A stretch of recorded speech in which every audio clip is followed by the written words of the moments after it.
It is, man. This is Sunday Sit Down with the OGs. You know who I am. I am your man's heat detector. Who else we got? I'm your man OT out here traveling the world a little bit. How y'all doing? They call me the drill sergeant. I'm Hopefully. here. Thank you, Heat, for the chance. Yo, what's up? And it's your boy Jizzle, Shy City Cypher, at Shy City Cypher, at Jizzle for Shizzle on Instagram. Yeah, Okay, yeah. okay. And you know what we got to do right now. You know what I'm saying? Yeah, Uh, we got to show a little something right there because Put this disclaimer out somebody here. needs to read that while I set this other stuff up. There we go. Anybody want to read that? That young yeah. disclaimer? I will read this because motherfuckers be sensitive, and if you sensitive, this isn't the show for you. So go ahead and switch the channel. We do not believe or endorse in any of the claims said related on our show. Our show is strictly for entertainment purposes, so do not come at us. Come respectfully. Thank you. Respectfully. Thank 10 you. 4. That's what I'm Yes, talking sir. about. So let's go ahead and Not get for rid of that everybody. disclaimer now. You know what I'm saying? Let's go ahead and get on into it. I had a conversation actually with you, Jizzo, earlier, and you was talking about OG status and what it means, like what OG status really means. And I had because you were like, I hope people don't feel like, because I'm a certain age that I'm not really an OG. And an OG is really a mindset. You know what I'm saying? Yeah, Uh, yeah. because there's people out there that are wiser beyond their years, Mhm. or True that. and then True that. even in gangs you have some cats that is 22, 23 years old, and they're considered Right. OGs because of all the shit that they've done and all the shit that they've been through. Yeah, I was watching a documentary with this cat that was 16 years old from El Salvador. He was one of those MS-13s over there, and yeah, he was running his whole neighborhood. And he was 16, and he had dudes under him that were 40 and 50, and Right. but that So was part yeah. that was part of the thing with it. Yeah, I did bring that up because I just thought about it. Like we are talking about the flyer and the new promo that you got and everything, and I was just like, man, like you know. Hope that I could come from a perspective that they will see it like that instead of like, oh man, shut up. You know what I'm saying? You don't know what you're talking about or whatever. But we all come from everybody on this show comes from a little bit different walk of life. You know what I'm saying? Right. But we've all kind of experienced or seen people experience the same shit. So that's why we come together on the show, man, and try to bring all these great minds and ideas together to conquer some of these issues that we got one at a time. Right. Yeah, that's actually, you put that very eloquently, man. I was talking to somebody after the fact of talking to you, and I was talking to them to have them on the show, and it was like, well, why would you want me on the show? And I'm like, yo, because you're young, you got a different perspective, and maybe you Perspective. can shed Right. some some light on how things are going, and how the youth and how people perceive things and shit like that. And he was on some young. He was like, I just got called an OG by some young niggas my age. Like, oh, he an OG, and he was like, damn, that made me feel old as fuck. And then he started talking about how because of the way he was raised, that he don't even understand half these cats out there nowadays. Anyways, like he don't, he sees things different than the way they see them. He sees things like he don't understand what these motherfuckers is doing out there, and he holds Right. himself to a higher caliber of thought. You know what I'm saying? And it Yeah, makes and it's sad too. It's sad because they look at the reason that some of these cats are OGs per se at 25 or whatever is because a lot of them don't even make it to 25. Right. We've talked about this shit over and over on the show about going and looking at everybody getting shot in Chicago. The majority of everybody getting shot is African American males from the age of fucking 16 to like 25. Like it's fucked up, man. Mhm. E Real talk. Johnson. Oh, you breaking up really bad. E Johnson said OGs realize they make their organization doesn't. I think he might Right. be saying that it doesn't make them. And E Right. Johnson is in the building right now. Appreciate Uh, you. yeah, the organization does not make them. Yeah, there might be some truth to that. You know what I'm saying? Uh, there's so much shit and even just being called an OG, you know what I mean? Because that it kind of implies that you done did some dirt, or you know what I mean? It Put some work implies in.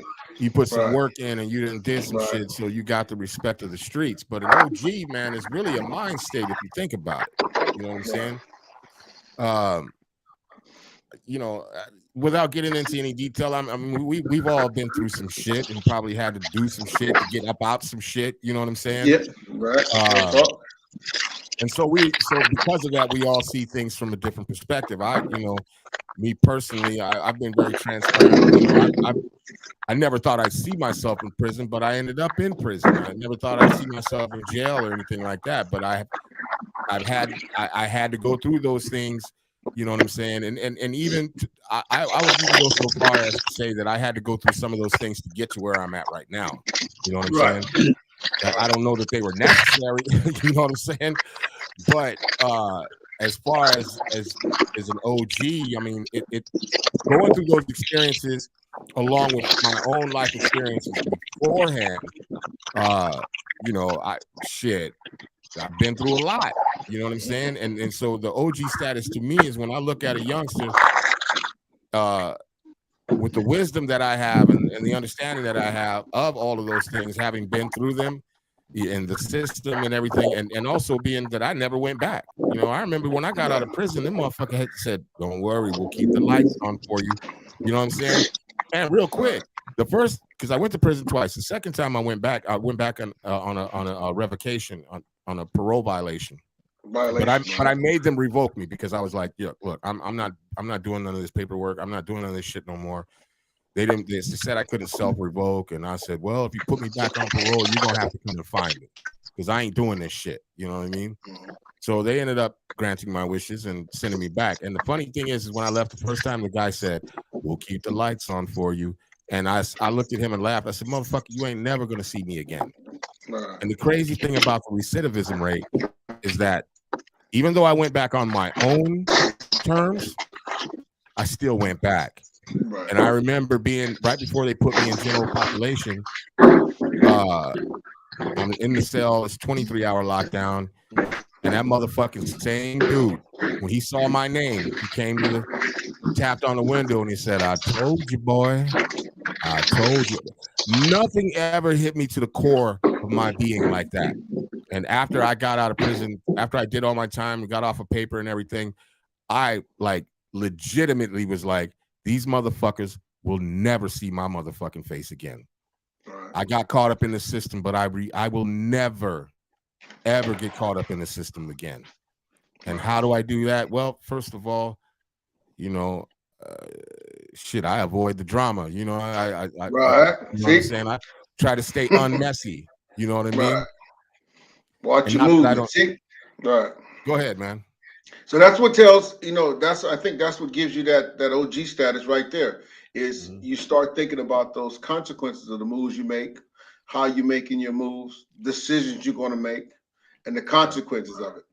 So like Gizzo said earlier, yeah, you could be an OG at a young, because once you've been through something and you've grown from it, you've crossed over to that other side, and you respect. And truth be said, you can see it in your eyes. When a man's been through something, you look. We say the eyes are a soul, you know, window to the soul. Right. Yeah. And through that, you see that OG status. When a youngster push up on you, or for whatever reason, he gonna push up on you. He's not even gonna do nothing to you, but just push up on you. Hey, what's up, OG?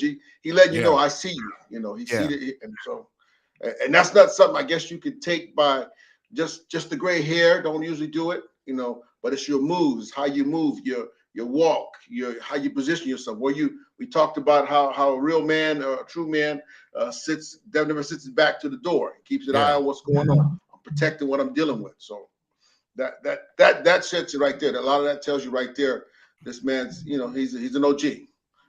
So it gives out no matter what age you are at. Once you get it, you got it because you know it. You know, because you pass it on knowledge too. So yeah, it's all about life experience, man. It's about, you know what I'm saying? Shit, you don't necessarily have to be an OG to be a gangster.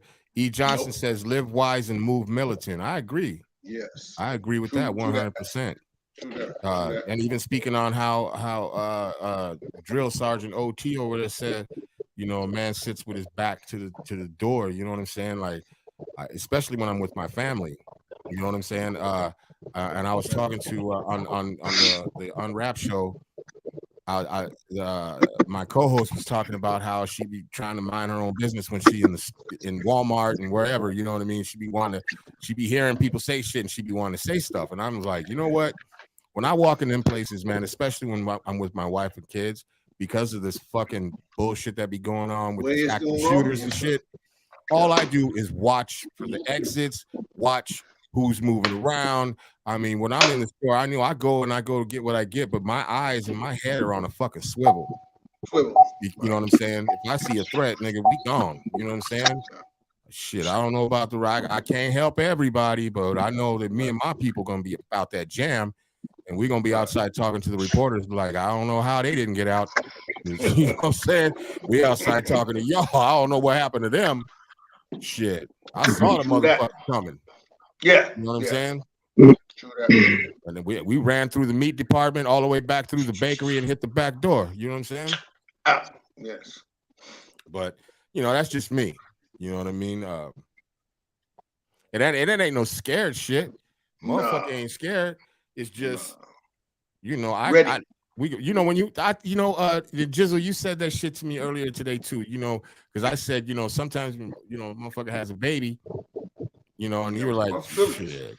You know, you said you had your daughter, and that didn't change shit for a minute. You know what I'm saying? Yeah. So like at the time when my oldest daughter was born, like over 18 years ago, I was still, you know, still connected. You know what I'm saying? You still got all the connections, and I was still, you know, hanging out and shit like that. And yeah, it took a little bit until I finally realized, like, man, we out here killing each other. I got little girls, like I can't be doing this shit. I gotta grow the fuck up. So Jizzo, you know, that was What was the tipping point for you though? The tipping point, and I spoke about this in a previous podcast that we did, but the tipping point was there was a situation back in, I believe it was 2011, I think, or 10, but in near my neighborhood where I was from, and two of the guys that were from my gang, they weren't from my set, but they were from another set up the street, and they had a shootout with some other guys across the street, and in between them, the two different gangs, there was a park. And so these guys shot this little girl in the head. And I just remember thinking to myself, like, man, this is so fucked up. Like, I'm not about this life. Like, I'm not about that shit. I would never go do shit like that. Like, and that was kind of the moment where I was like, yeah, I can't associate myself with this shit. Like, I wasn't stupid. I already knew what it was when I got in this shit. I wasn't like, oh, I'm getting part of the Boy Scouts. Like, I knew I was joining a fucking gang, but it hit hard when that little girl died, and I was just like, you know, that's it, man. Like, I don't want no part of this shit. I was already feeling that way, and that shit just really disgusted me, man. And so, you know, that was kind of really the point where I stopped. I stopped hanging out, and you know, I realized over the years I had friends that I hadn't seen, and I would run into them, and they used to be part of that life, and then they weren't anymore. And I would try to say hi to them, and they wouldn't really like associate or respond. And I didn't understand back then, but then as I grew out of this shit, I understood. And then I made friends with some of those people when I got out of that life. And they were like, yeah, man, I did, you know, I saw you in the store, but I didn't want to associate with you because I knew you were part of that shit still. And they had changed their lives. So, you know, if you find yourself in a position, man, because that's all that the gang shit does. And, you know, you end up in a fucking hole backed up against a wall, and all them dudes that you thought had your back, that you thought were your brothers, then, you know, yeah, right, man, they continue on about their life while you're sitting in Cook County fucking Division 9 with eating a sandwich. You know what I'm saying? And then that's when you realize ain't none of this shit real. Right. Yeah. Real talk. And that was the message that I was hoping. That was the message that I was hoping that we could talk to the young man that you had planned to come on the show. You know, because we just wanted to get both of those perspectives, man. Like, I wanted to hear his story and then kind of tell him how our story went, and, you know, just kind of put that out on the platform so that people that aren't physically with us right now, that are watching or that are going to tune in the future, could kind of hear that and follow along, man. This show has like a narrative, and you've been pushing that narrative since I'm part of the OGs and before that, but like, you know, it's all about solutions and trying to reach these kids at a young age, man, so they're not doing this shit. And And yeah, man, I think this is a good place. I definitely, everybody I talk to, I recommend the show, because whether you're fucking 20 or however old Shorty is, or you're 40, you still got to. There's a lot of shit that you got to hear here. Right. Right. E. Real Johnson talk. says, Real in my talk. opinion, gangs lost their prevalence once the crack epidemic hit and all of the leaders were locked up. So there was no more hierarchy. It became an every man for Wild himself West. type of environment. Well, some of that shit is true, but but even with a hierarchy in gangs, it's still a fucking gang.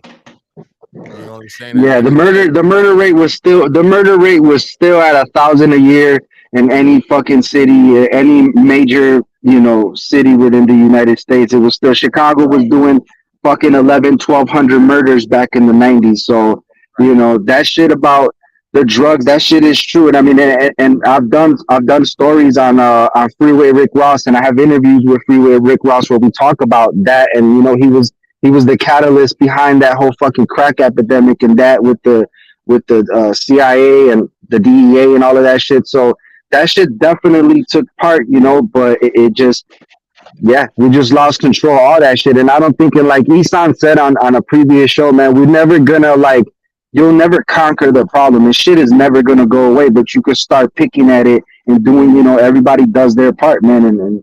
And I think we're doing our part right here on the show. 100%. And I was going to ask you both what your thoughts were, because, I'm not going to lie, sometimes I wake up and I think about the show, and I keep, like, for the life of me, like, what are we doing? Are we really, is this really, are we being, is this futile? Is just like our wheels just spinning in the mud? And I just wanted to see, and hear what you guys had thoughts like that or anything. I don't question it. This OT, I don't question it at all. I think even like we said, we doing our small part of this.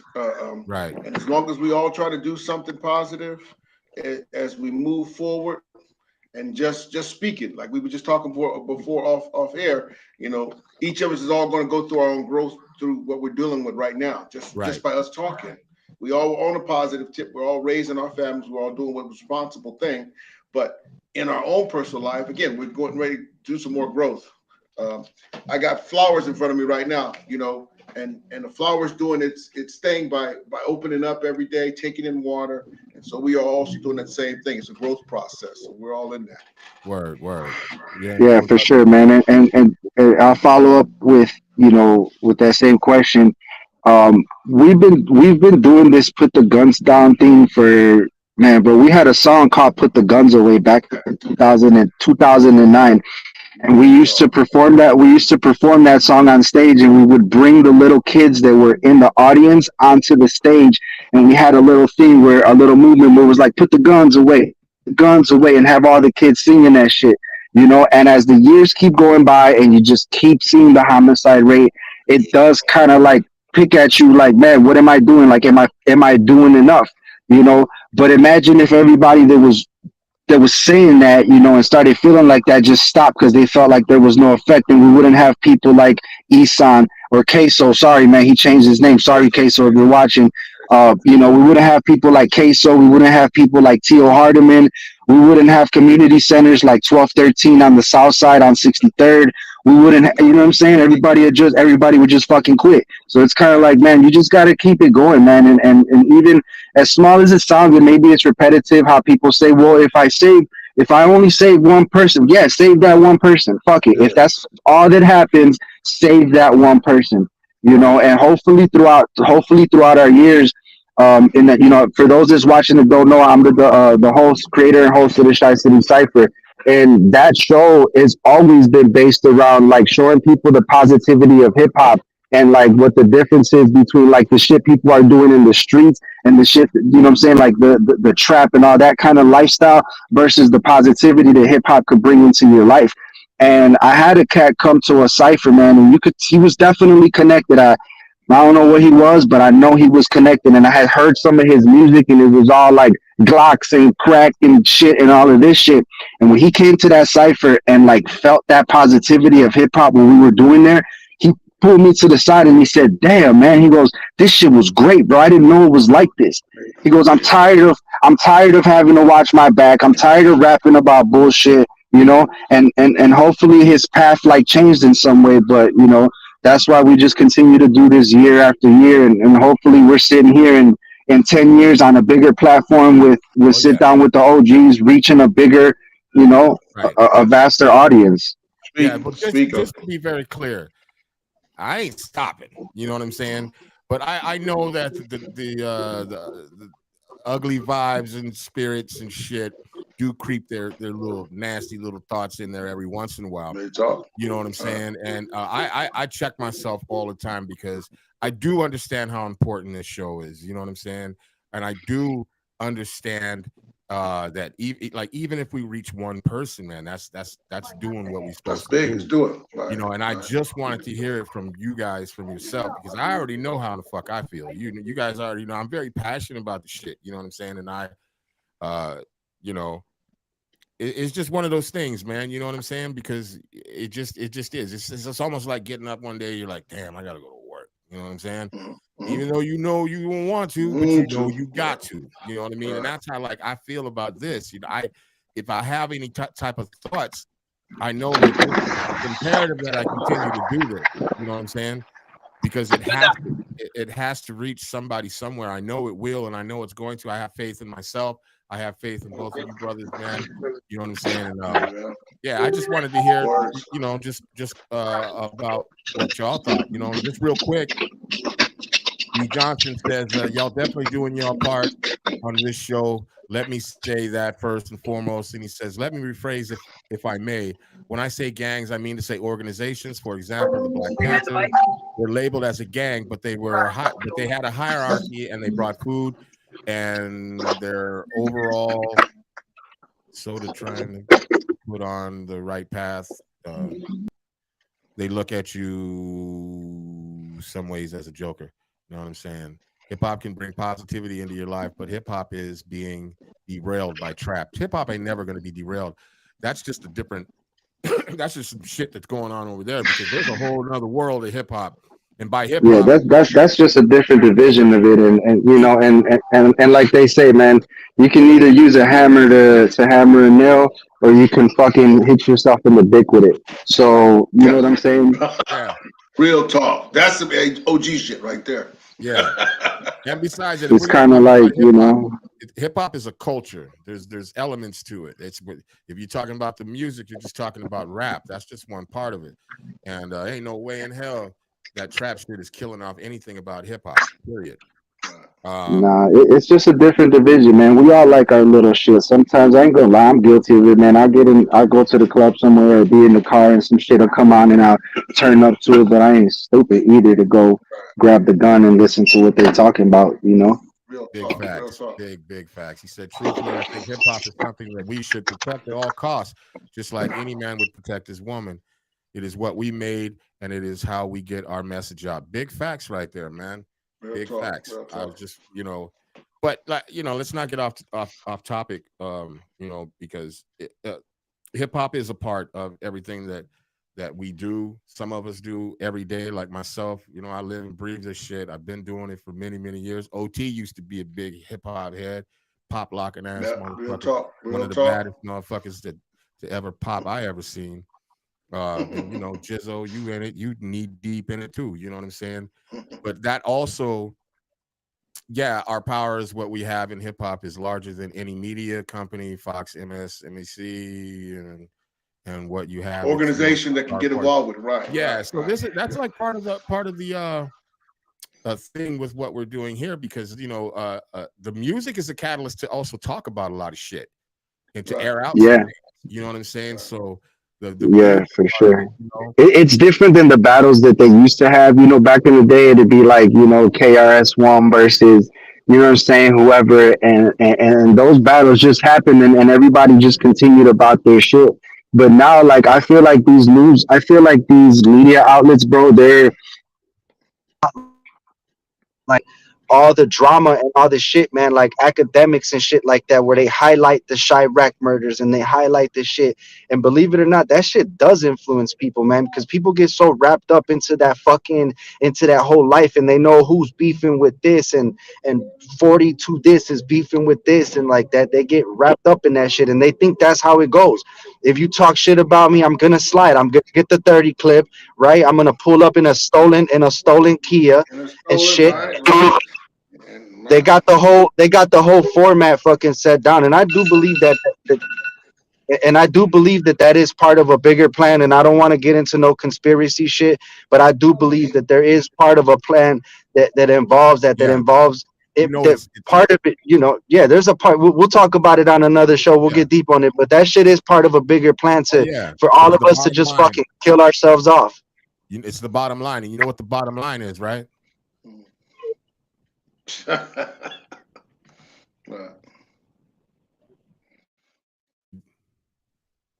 That's the bottom line. That right there. That's the bottom line. That's the bottom line. And the problem with that is our youth right now are feeding into that. You know what I'm saying? Let's talk to my sister. Well, because that makes more money.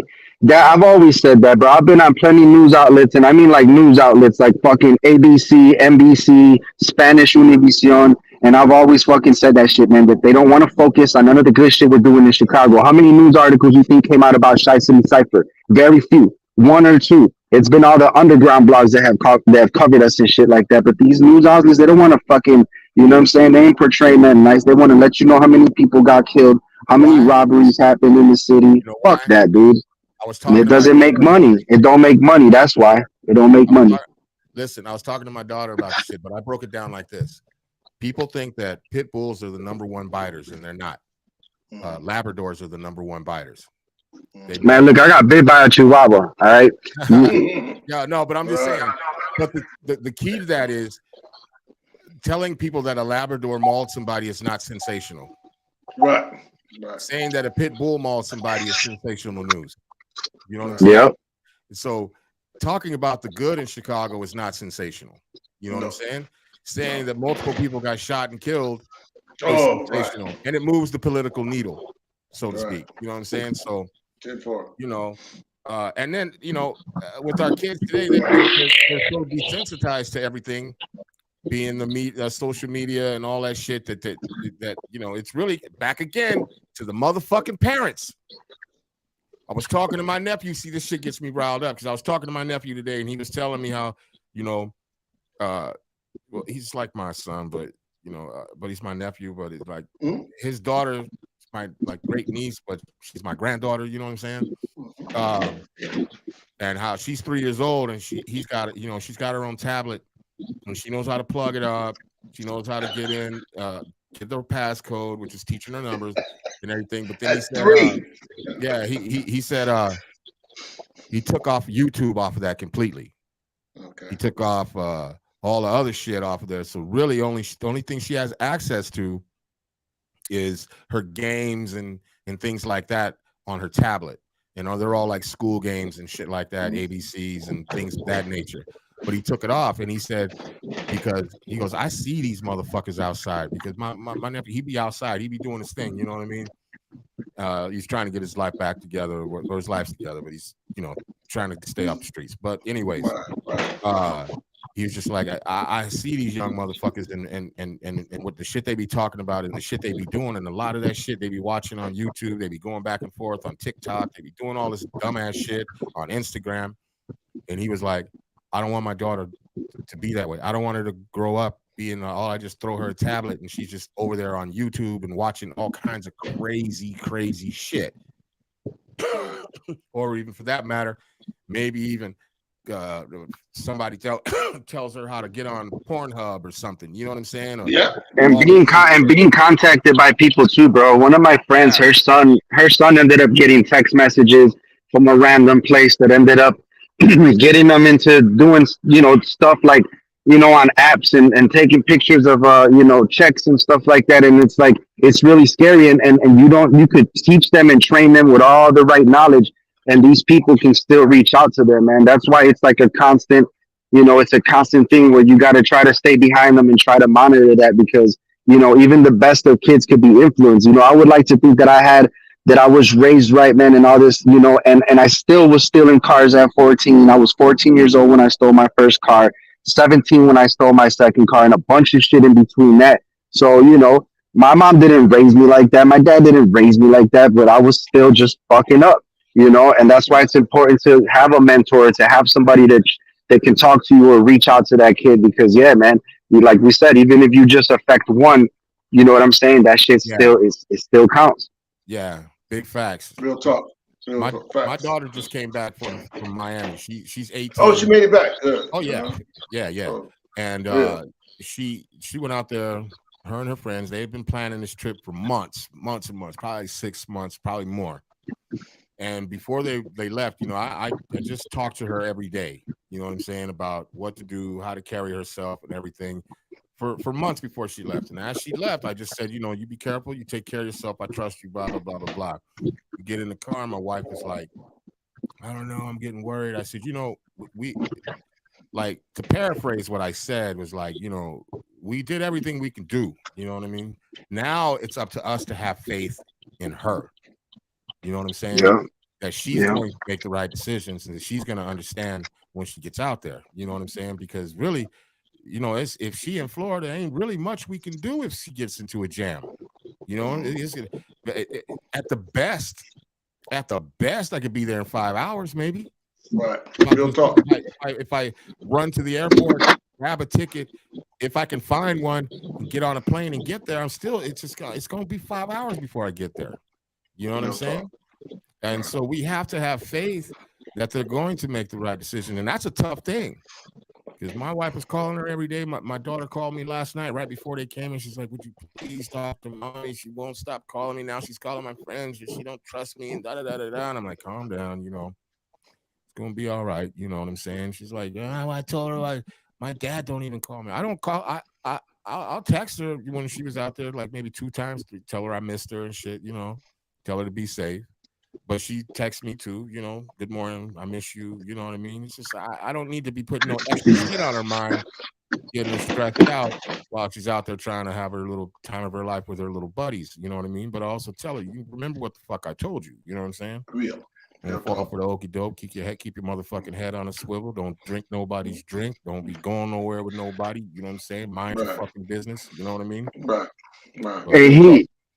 Hey, do you think that we as parents might tend to pay more attention to our daughters versus to our sons, because we just believe that boys are different and they can handle themselves on the street? Do you think there's been less attention to that?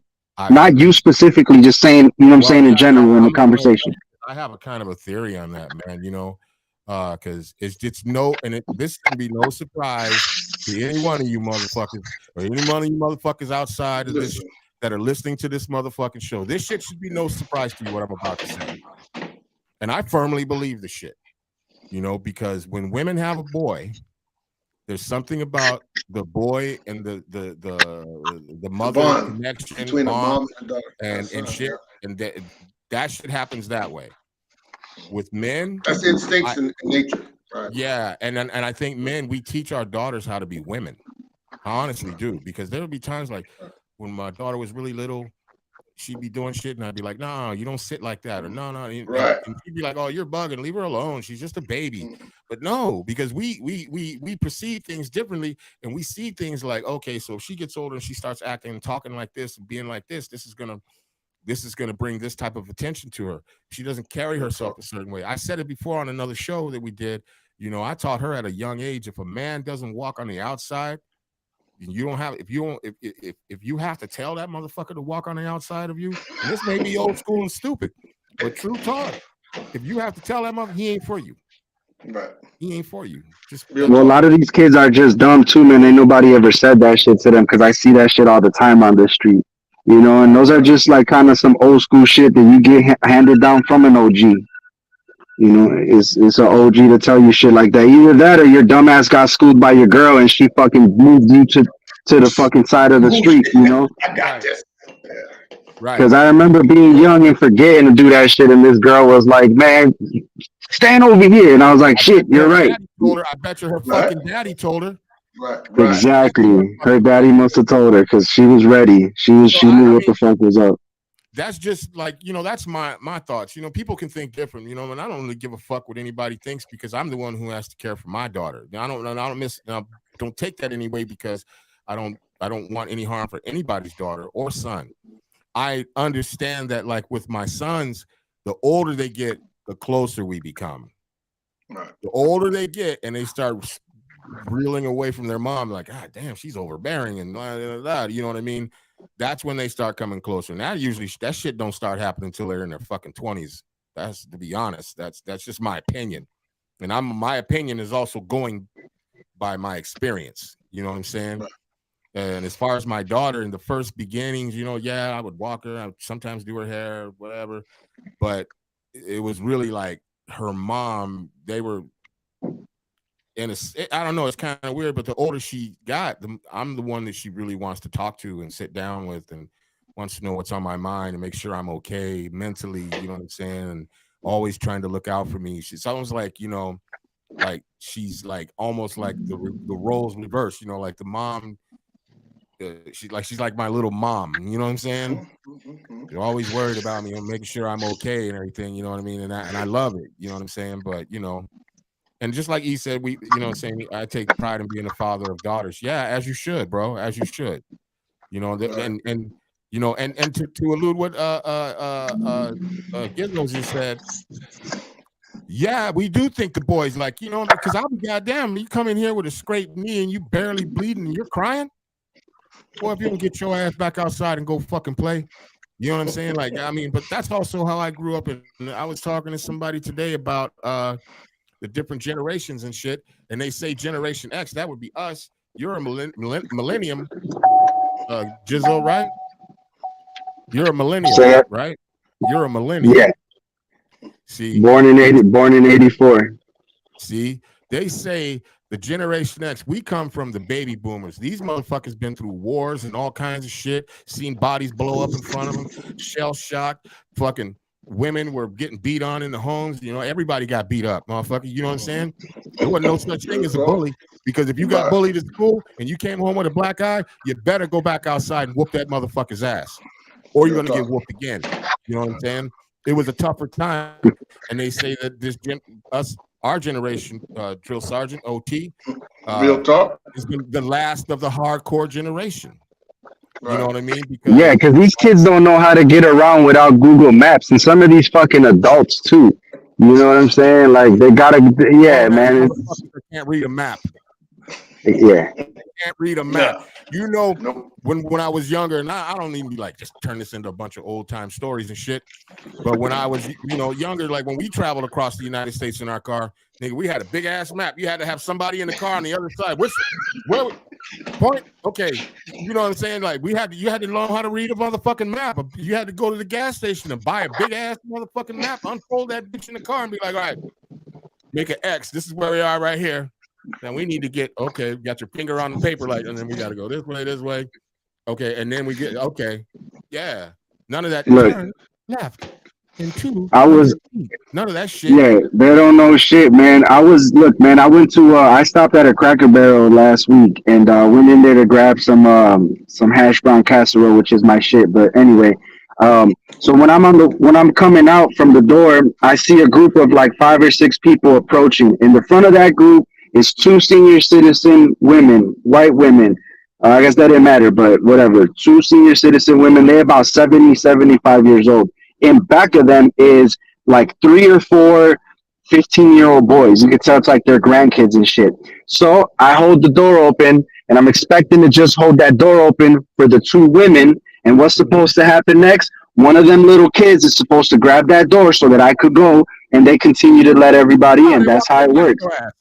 Bruh, the first boy walked past me, the second boy walked past me, and when I saw the third one walking past me, I let that fucking door go, and that door smacked him right fucking here. And he looked at me in shock. And I knew he was the only one near the door. He'd be the only one that could hear me. And I said to him, yeah, bro, hold the door. You're a man. Right. And I hope that shit stuck with him when he went inside. I hope he told his brothers, man, that fucking dude hit me with the door and told me to fucking be a man. Every time he goes to a grocery store or something now, he's gonna have a flashback and he's gonna grab the motherfucking door and open it. I bet you he gonna grab that fucking door now, and he's gonna always remember that one Mexican dude telling him to be a fucking man. You feel me? Man, real talk. E. Johnson says it's very true. The older my daughters get, the closer they get to me, because they realize I'm giving I'm giving them the real, and I'm giving it to them raw. It's true. I don't hold nothing back when I talk to both of my kids. I don't, all of my kids, to be honest. You know what I'm saying? I don't hold nothing back. You know what I'm saying? Because I know that the world outside ain't gonna hold shit back. Right. Real talk. And the actually kind of the moral to the story is like, we can do everything, and it's imperative that we do everything for our children, teach them the right shit, and try to make all the best steps and move forward as best as possible, because there's no book on how to fucking raise kids, and the ones that were written by somebody from the Caucasus Mountains. That shit don't work.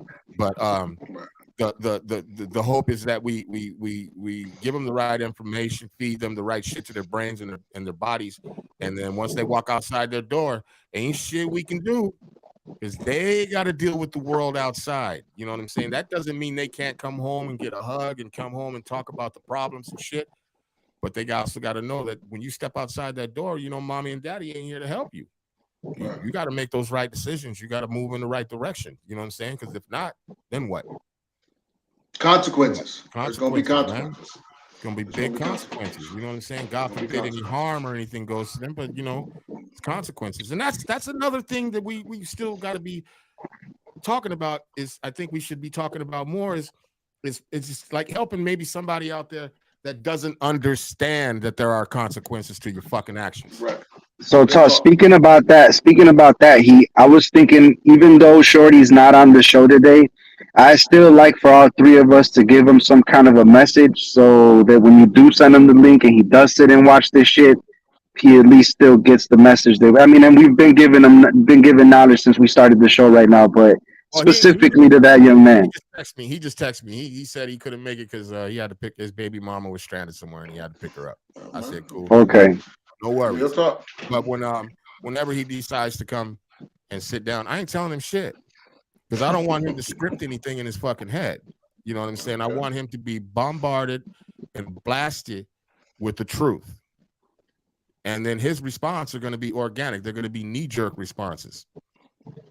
And that, that's when you got to jump on a motherfucker's neck. Like, no, hold up. That's not proper thinking, bro. That's not the right way to go about doing shit. That's not, you know what I'm saying? And personally, like even if a motherfucker get mad and get up and walk out, when he walks out, because he's gonna be festering, he's gonna be mad, because remember, anger is only a second long. It's when you let it fester and you keep thinking about it. He's gonna get in his car, he's gonna drive off, and he's gonna be thinking about what the fuck we were saying. Well, I'm still gonna tell him something regardless of that from now until the time that he does make it on the show. And it's kind of just what I always try to tell people, because a lot of people that I talk to, they feel like they're such in a far gone position. He doesn't know what hold up. I feel like people are in a so far gone situation sometimes that they just feel like they can't fucking come back. And I just want to say to whoever's like feeling that situation, or even him personally, like whatever you get into, man, there's always you know what I'm saying? Unless you went and did some shit like killed somebody or did some, you know what I'm saying? But whatever life's throwing at you, man, that shit is not the end of the road, because a year from now, you'll look back at that shit and be like, man, I got through that shit and I'm here now. So you can always, I say that in my songs, you can always come back. So, for anybody listening, don't forget that you can always come back. Big talk, man. Real talk. Yeah. Okay. Yeah. What you got to say about that, OT? So, well, I'm sitting here trying to take that in, and I see it a couple ways. Like you said, there's a comeback. There's choices. You can do better. In my profession, I see a lot of men who've made bad choices that thought that was in. I couldn't do nothing else. They told me people who age out of the foster care system, parents kick them out at 18. You ain't getting no more money before you go. Now you out. So situations, yeah, I've seen cats that's done 25 and didn't have a date and get a date and able to turn it around. So it's a lot to that. You know, I don't know if I can say exactly the way you put it, Gizzo, but I know there's a positive to everything. And every day you can start thinking differently because I know guys who got dates that's doing a long time that ain't got nothing. You know, literally ain't got nothing. Right. They're on death row. Yeah. On death row. And my positive to them is always, you know, you get up one day, even if you're not free where you at, you can still be free. So you can choose how you live and how things go with you. So, yeah, I mean, I'm working through that one. I think that you can do better. If you know better, you can do better. So you can make better out of whatever's going on, even bad choices, even things that you done. You think I can't reconnect that, you know, with families. You know, a man say, I can't go back and help because, you know, I ain't feeling her. You know, whatever. Queso's a testimony to that because a lot of the people that he deals with, a lot of his services that he provides the community are so people can reintegrate back into the community after they get out of the penitentiary. And man, he's always posting pictures of different cats, man, with the caption saying he got out and did his thing. He got out and started a business. You know what I mean? Whatever, man. There's a bunch of positive stories. So there is people that want to change. And for those that don't want to change, well, you're gonna fuck around and find out. You know, that's the new thing. That's the new thing everybody's saying, right? To fuck around and find out. So for every action, there's an opposite or equal reaction. You know what I'm saying? Yes. That's the physics, right? I just come from a place where, you know, I come from some Mr. T shit. You know what I'm saying? I pity the fool. You know what I'm saying? Like it's hard. Sometimes it's hard for me to be having even type of feelings about shit because I feel like everybody should be able to make the right decision. You know what I mean? But, you know, as I got older, you know, I'm realizing, you know what I'm saying, this shit, motherfucker, you made some fucked up decisions. You did some shit. You know, why would you do it that way? And so, like, that's why, like, even now, being more open to conversation, being open to helping. I've always had a helping heart, but actually just putting things into action. You know what I mean? Because there are some people out there that just, you know, they just don't know no better. Right. Because they weren't taught better. They weren't taught any different. They have a lack of understanding. You know what I'm saying? And they're ignorant. When I say ignorant, I ain't talking about ignorant. You know what I'm saying? Some street shit. I'm talking about ignorant. You know, that's the lack of knowledge, you know, the lack of understanding. You know what I'm saying? Yeah, that's because we haven't brought. That's because like we continue on these cycles that just never stop, man. It's one dumb motherfucker teaching another young dumb motherfucker, and excuse my language, you know. But that's just that's why it's a bunch of clowns out here, man. That's don't excuse your language. You should know that on this show because sometimes that's all a motherfucker needs, and that's all they need because sometimes that's all they understand. And if fuck, you're right about that. You're right about that. The only thing that makes their ears go up, then they're gonna catch the rest of it. You know what I'm saying? Because if I say fuck that, then their ears go up. Then they start to they might hear a couple of words that I said, and you know what I mean. But man, don't hold back. This show has never been about holding back. You know what I'm saying? Yeah, no, for sure. I never apologize about what you say, especially if it's something that you feel passionate about. Yeah, no, for sure, man. I try to keep it professional, like as much as I can when we talk. And I know this is Sunday sit down. This Sunday sit down with the OG, so it's different. But yeah, you know, but yeah, man, it just be a whole line of. What was that heat? This ain't an SNBC. Hey, I'm media ready. I've been media ready for 10 years, bro. So you know, sometimes I can get on a TV station or a radio station and not curse. It's still happening. But you know, just to finish that thought, man, that's why y'all gotta break the cycle, bro. If you come from a family of fucking gangbangers and drug dealers and all that shit ain't cool, man. Don't keep perpetuating that shit like it's the shit. You know, break that fucking cycle. Isn't that the point? Like a lot of these motherfucking rappers, they get their money and they continue to try to perpetuate this street shit. And it's like, bro, the goal has always been to get out of the fucking street. That's why we hustle to get money. That's why we do shit to to get out of that fucking position. It ain't glamorous living in that shit, Nah, you know. ain't nothing You know, glamorous about getting shot. Trust me, or getting stabbed. Trust me. Or getting cut with a razor blade. Ain't nothing fucking glamorous about the shit. Ain't nothing glamorous about laying up in a fucking hospital. Right. Ain't nothing glamorous. Motherfuckers make it glamorous. Oh, he got out. He survived. Nigga, you lucky this time. yeah, like Shorty that got shot in the temple, but he didn't die, and he was on social media with the fucking phone going, y'all ain't get me, y'all ain't get me, y'all ain't kill me, you know, shit like, bro, you got a hole in your fucking forehead, my guy. Like, yeah, I don't think right now is the time to make a celebration fucking song, like, right. before they spend a block on your ass one time. Like, you know what I'm saying? It's just true. For real. Finish the job. Yeah, finish up what Yeah. they was doing. Yeah. Oh, we missed you. All right. See you in a little bit.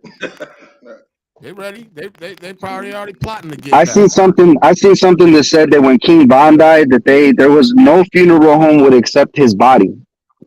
I You believe know, it. and just think about how fucking sad that is. So it's like, man, ain't nothing glamorous about this, but they won't even take you at a fucking funeral home after that. Like, you know. But hey, man, this is the state of the world we live in, and this is why we doing this fucking show.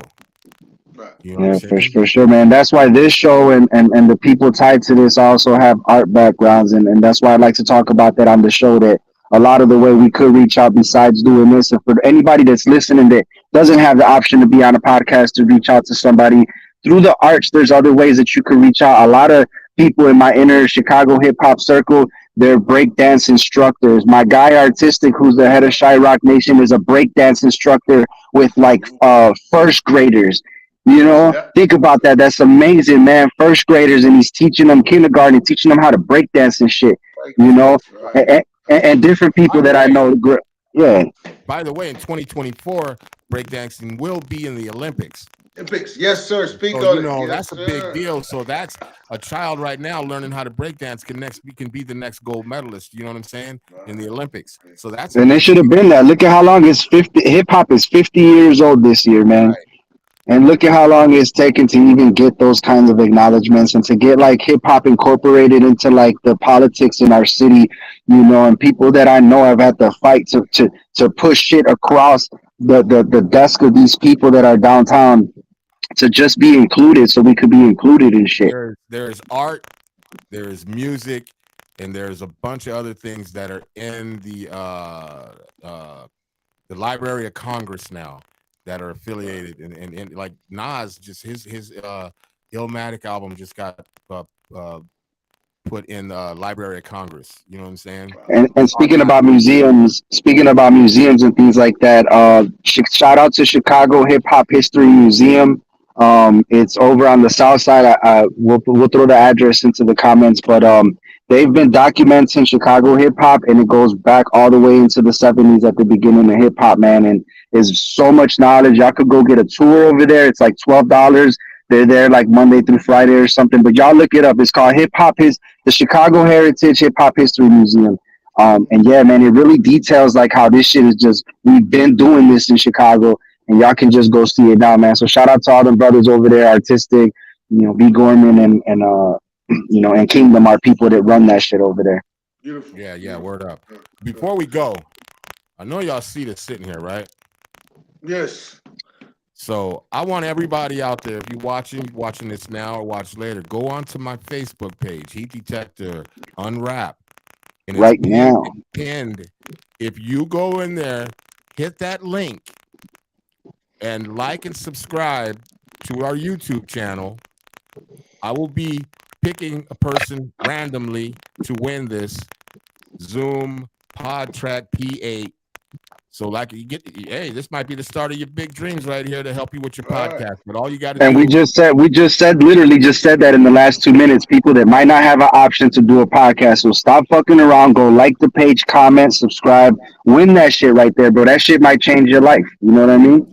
our goal And is it'll help us build the show as well. Yeah. So it might change your life and help us. So yeah, big facts. We're trying to reach the goal of 500 subscribers. You know what I'm saying? The end of the giveaway is April 10th. If we don't hit the 500, I guess we'll run it back. You know what I'm saying? somebody's gonna win this motherfucker. You know what I'm saying? I want somebody to win this. It's a real giveaway. This is real piece of equipment. It's brand fucking new, and it's out of my personal equipment shit. And I just feel like there's something we can do, and then at the same time help somebody, start their podcast or get them on the road of doing something positive. You know what I'm saying? Or yeah, hey, it might be the next motherfucking Joe Rogan that gets this motherfucker. You know what I'm saying? The next Latino or Black Joe Rogan. You know what I'm saying? But I just wanted to throw that out there. So go to the page, go to my Facebook page, hit that link. It's pinned up to my page. Follow the link, sign up, hit that like, subscribe, and notification bell. Get your name. And real quick. What's up? Sorry, brother, man. I'm cut you off, man. I just want to shout out E. Johnson real quick, who has been real verbal with us in the comments, man. We like when people get into the show and communicate with us, man, because that's the point. We want to make sure that y'all in here, that y'all watching, y'all commenting. So shout out to you, E. Johnson, man, for all your feedback and everything on our convo today. Yeah. Appreciate Big facts, man. Big facts. Shout out to E. Johnson, man. We're gonna have him on the show, man. For real. Cool. Anything y'all want to say in closing? I'm gonna start real quick. Me and we talked about it at the beginning. Since this podcast, we doing individual things. We all always doing individual things, but there's an individual growth that's going on. I'm getting ready to, when I get back from my little vacation, which in about a week or so, getting back, and we'll get back on the physical stuff. Everybody should be doing something for their health. 2023, let's make it a new year, a good year. Let's save some money. Let's build some economic stimulus of our own, of your own power, meaning put something back, and let's give something back. Big facts. That's my word on life. For sure. And yeah, man, I just want to say, man, that proud to be part of this show as a co-host, man. Shout out to Heat, man. I love Sunday Sit Down with the OGs, and I appreciate everybody that watches that.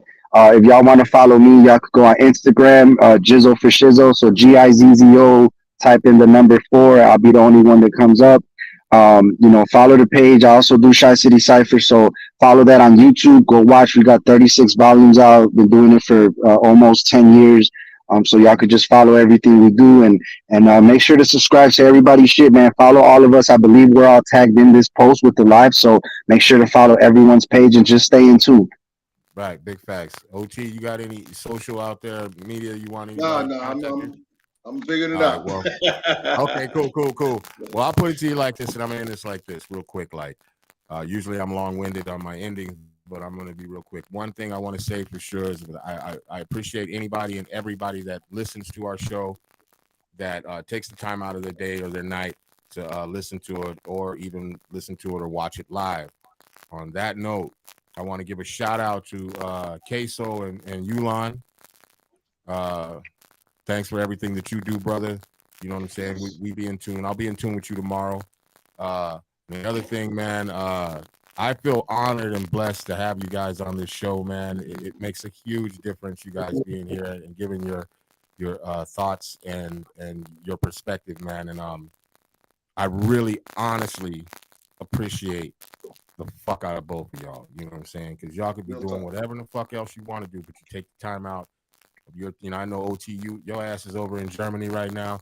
It's 3, 4 in the morning right now. You could be sleeping, all cuddled up and shit, sucking your thumb or something. I don't know what you do. You know what I mean? But Jizzo, same with you. You could be out. I don't know what you doing. You might be over there. You know what I'm saying? Touching up. You know what I'm saying? You might be writing a rhyme right now. You might be writing a rhyme on the small of some lady's back. I don't know. But you're here talking on this show and giving your perspective and your thoughts, man. And I want both of y'all to know that I truly am humbled, and I love y'all for doing it, man. For real. I'm just kind of at a loss of words, but real talk. With that being said, man, this has been Sunday Sit Downs with the OGs, man. Y'all better tap in. Oh, one last thing. If anybody out there is having any problems or anything, you don't know what to do, don't know where to turn, if anything else, go to my Facebook page, go to my Instagram, DM me. Let's talk about it. You know what I'm saying? Hopefully I can get you in the right direction and stop you from doing something. Just DM my ass. DM me. I don't give a fuck. You know what I'm saying? And that's that. It's been another beautiful Sunday sit down with you guys, man. Love y'all, man. We out of here. Peace.